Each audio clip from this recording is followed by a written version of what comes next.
بیگم نواب، آپ دیکھ رہے ہیں PK نیوز۔ سب سے پہلے گجرانوالہ سے خبر شامل کرتے ہیں۔ پیٹرولنگ پولیس گجرانوالہ کا ناجائز اسلحہ لے کر ہائی ویز پر گھومنے والوں اور اشتہاری ملزمان کے خلاف کریک ڈاؤن۔ سردار طاہر محمود کی رپورٹ کے مطابق SSP پیٹرولنگ ریجن گجرانوالہ محمد وسیم ڈار کی ہدایت پر DSPs کی زیر نگرانی پیٹرولنگ پولیس احمد پور ورکاں کے انچارج طاہر نقاش ہمراہ پیٹرولنگ ٹیم نے دوران ناکہ بندی 2 کس ملزمان فیصل فاروق اور شہزاد علی سے 2 عدد جدید رائفلیں، ایک 223 بور اور ایک 222 بور، 16 عدد میگزین، سینکڑوں گولیاں برآمد کیں۔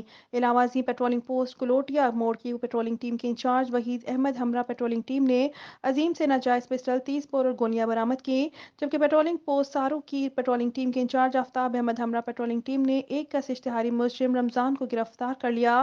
گرفتار ملزمان کو قانونی کارروائی کے لیے مقامی پولیس کے حوالے کیا گیا۔